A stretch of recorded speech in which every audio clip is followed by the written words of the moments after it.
welcome to my channel. My name is Abigail, and today, just like the title, I'm going to be talking about how I got into tech without having a tech background at all. So I want to take you right back to what even brought me to tech in the first place. It was my wristwatch, my Android wristwatch. As at then, I was really curious about how it works, how it counts my steps without even counting my hand movements. It was so fascinating, and this tiny little curiosity actually got into something bigger. That I started searching the web. How do I create something like this? How is something like this even created in the first place? Like something as tiny as my wristwatch. All I just needed to do was to input my details, connect it to my Bluetooth from my phone, and then Viola started counting my steps, check my temperature, and all of that. And that was how the curiosity started developing in me. So, and that sparked a lot of curiosity in me. So what happened was, because of the curiosity, by the time I started checking Google, researching, and finding out that, okay, this has to do with technology, and I started researching, I saw a lot of, advices, articles, and a lot of things, how some people even that actually studied computer science in school, they have a computer science degree, and yet they're not doing as such as, as much as they expect themselves to be doing. So what I did was, I turned to YouTube, right? As I would spend long hours watching tons and tons of videos, tons of tutorials on YouTube about how to, do these things. And I realized that one of the things that was common, one of the programming language that was common that everyone was mentioning, like it was like the favorite programming language for beginners was Python. So Python came highly recommended, and I watched tons of videos, tutorials on how to, try and create a wristwatch or even a calculator. I find it really difficult for me. Why? Because as I was watching tutorials, I wasn't applying as such. And by the time I feel like, okay, let me finish watching this tutorial, and I will go apply it. By the time I want to start applying it, everything will just fly off. So it was like everything was flying off, literally. So I made a decision to enroll in a local institute around my environment here, where I registered as a Python student and I started learning. And it looked like it was more frustrating. I forgot to mention that during my YouTube university searches, Mosh Amedani came like highly recommended. Like, I have not met Mosh Amedani one-on-one, but I had watched tons and tons of his videos. Like, that guy was my coach. I never met him physically, but I could tell that the guy was a good teacher. He would, break down processes and all of that. But despite that, I wasn't still getting what I really wanted from coding, right? I was a bit frustrated. I wouldn't be like, I was a lot frustrated, right? So by the time I got into the local institute, expecting to be doing far more better than, now I have a physical. Okay, so now that I felt like I have a physical connection with my tutor and I should be able to, get more, go out there and start doing more things. So it became so complicated. Like, I remember that time using GUI, Python GUI, TK Inter, which is graphical user interface. Oh my god, to create just the calculator. The regular rows and columns that we all know was a lot difficult for me to grasp. Why? Because I didn't understand exactly what I wanted from tech. Right, I was fascinated by the wristwatch, which is fantastic, right? But I didn't understand the why behind the rules and all the details that have been given to me. I just felt like my tutor did not do thorough work at properly explaining the why behind the concepts that I was learning. Like, it was like I was building on something that when you're trying to build and you don't put all the blocks or the necessary details before, and you don't even understand why you are actually doing those things. You don't know that if you put cement somewhere and all of that, you don't understand the concepts behind a particular programming language. I tell you for a fact that you're going to suffer it. Like, your brain is going to tell, it's going to go through a lot. And that was it for me. I actually struggled through it, right? It took me a lot of time for me to, in fact, I took like 2 years leave off tech entirely, because I started feeling like maybe this is not actually meant for me. And thank God for my support system, because talking to people, I felt like a lot of people that I spoke to, they were a bit selfish. I don't know if that's the way I should put it, but when you talk to people and you expect to get the same vibe, like go for it, you're going to, I didn't get all that vibe. Instead, I was getting something like, I even tried it and I see that it's not my way, stuff like that. So I was also discouraged. Did I believe in what those people were saying? Yes, at a point I actually believed it, that I couldn't do it. But one thing that kept me going was that curiosity, the fact that I actually knew that I wanted to do something meaningful, right? I wanted to do something special, and it's out of this world. Yes, I'm still in the process, but we're definitely going to get there. I'm far beyond where I started from, I must tell you. So what helped me was by the time I got into software engineering school, I was able to decipher like, okay, great. I don't want to do, because at first was I confused about whether front end or back end where I want to go to. Yes, I was super confused. I didn't know where to go straight into doing front end or back end. But at a point, by the time we started HTML, CSS, JavaScript, and I really started coding, started getting the real concepts behind. Because I got a tutor. Luckily for me, I got into another school where the principles are much more simplified. I did my researches. I won't lie, if you are a software developer or you're into tech generally, I believe even generally, even in other life skills, right? You should as much as possible ensure that you are a researcher. If you are a researcher, it won't be difficult for you to actually navigate through your way. And you are someone who is open, like you ask questions. Like I can remember before I actually knew about ChatGPT, how to use ChatGPT and all these AI prompts, I would chat, my tutor was tired of me. Like I would ask tons and tons of questions. But where was I going? At the end of the day, I discovered that I love logic. Everything that has to do with logic. But give me padding left, padding right, which has to do with CSS, the user interface of a website. It's not my thing. But give me something that is logical, the functionalities behind the website and all of that. I love it. Like I developed interest in it and I started writing, simple articles to put out there, because I realized that for me, I don't know if I never really came across as at then, but later I noticed that a lot of articles also were quite simplified. But for me, I wanted an article where, if I read it, it would just like I'm reading ABCG, right? So I wanted it where I didn't get as much as I wanted when I first got into tech. And that was that I love back-end logics, right? Rather than front-end. And that says I believe strongly that if you want to do something and you know exactly what you want to do, go for it, right? And you also have to believe in yourself. So my advice for beginners, right? Beginners like me, like when I was starting out, you don't have a tech background. Define your why. Like, what if you don't have passion for tech? I tell you, at a point you'll be at the verge of giving up.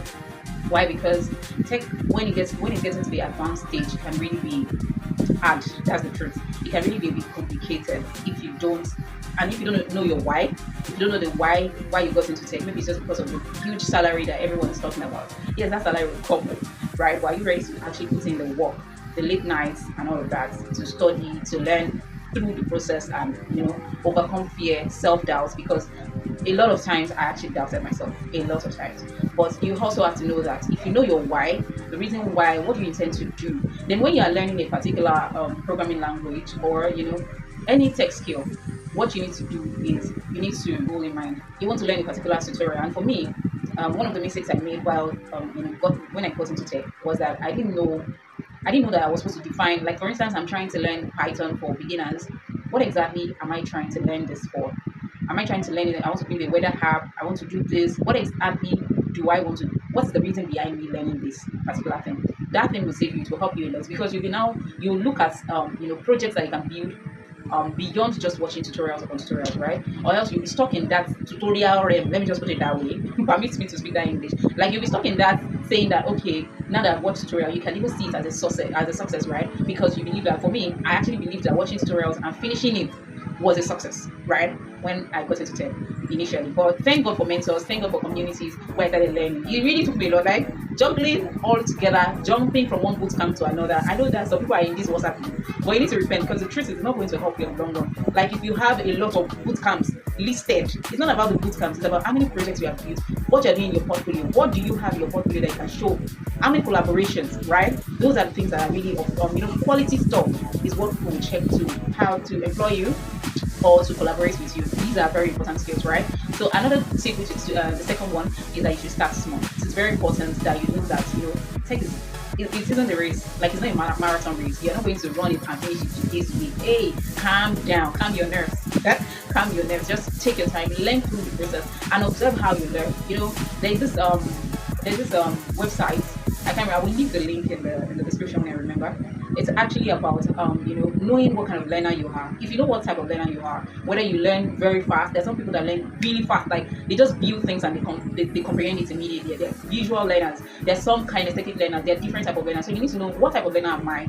How long does it take me to read a particular article, to digest the documentation before I understand? I once saw a tweet. I think it was a tweet or a LinkedIn post by one of the people that I actually respect in cloud space, right? Recently, she said something. She said she has to, that if she wants to, for her to comprehend something, a documentation or whatever it is, she has to learn again and again and again. So when you are skipping and you already, got the hang of what you've learned, she is just like starting over to comprehend it. And I was like, wow, for someone of that, kind of caliber that I respect so much in the cloud space, She was being real, right? So for her, you have to look, what kind of learner are you? What kind of learner am I? How long does it take me to learn a particular thing?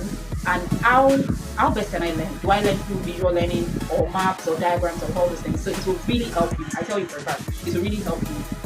It will go a long way for you. So another thing, which is number 3, is to join a community. Like, I cannot overemphasize, you cannot be overemphasized. Joining a community cannot be overemphasized because it's very important. You see that self-doubt you have in yourself, by the time you get engaged in community activities, you're going to be able to develop yourself. You find newbies like you, right, which you can leverage on. You can work together, you can collaborate together to work on projects and all of that. You begin to develop yourself. You think alike, right? Because by the time you engage other people that are not in tech or that don't even have any idea of what you're doing, and that's why I said initially that don't speak to people who are selfish, because the truth is, selfish people will always say, I don't see reason for you getting into tech. I've met a lot of people who told me this, right? And I personally experienced it while I was just getting started in tech. So ensure that you collaborate with people who are like minds, who understand where you're coming from, exactly where you're going to. Another thing which you cannot even do without is to ensure to document your journey. Like, this is very important. Document your journey on LinkedIn, Twitter, on a blog post. I currently use DevTool, and I must tell you, initially, did I feel intimidated? Oh yes, right? I felt so intimidated because I can see some people trying to bully me even in my in my blog post, right? Is that thing? But if you're someone that one complaint, you are off it, like so people don't like this. People, hello, work on yourself, develop yourself, make sure that you're doing your best. Now I have over 45k plus followers on DevTool currently, right? Which is amazing. Right, I started like 2 years ago, right? So, which I'm going to be leveraging on later on for affiliate marketing and the rest of them like that. So, try as much as possible to document your journey. Like, this is very important. This is actually very important. Why? Because people love success stories. They want to see your growth. You're going from zero to like 100. Like, it's amazing. People can easily trace it and say, oh yes, we've seen your journey. We can even chat you up. From there, you get collaborations, you get jobs, you get partnerships, and all of those things. And I want to say something about when it comes to addressing self-doubt, you have to know that this is very important. You need to address self-doubt. And this is my number 5, which is the last thing. Why did I say so? I think last year or about 2 years ago, I met a colleague of mine who is already doing well in the DevOps industry, by the way. As at then, I was a DevOps intern. And when I met her and we spoke, she mentioned to me that, reading my articles actually inspired her. For someone who had a computer science degree, I was like, what do you mean? I mean, you write so well yourself. She said no, and she doesn't even think that she's ever going to write again. Why? Because she got a job, and the CTO of the company job, I think maybe with JavaScript or something, one of the websites like that. She already got the job. She spoke with the manager. They already asked her to start maybe like on a Friday. They already gave her the good news. She was supposed to start writing for them by Monday. And then she spoke to the CTO of the company, said she wanted to have a one-on-one with her after going through her articles. And then she did.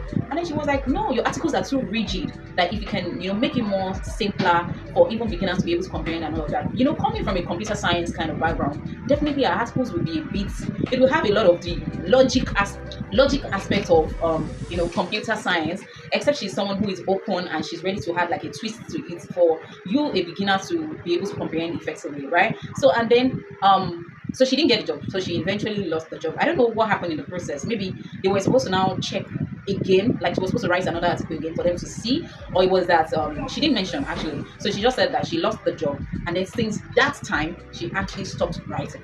For me, that was like, I was like, wow, something that was supposed to be in form of a correctional, something that was supposed to actually be like in form of a correction for her to be able to make amends where need to be, she saw it as an opportunity to quit what she was doing.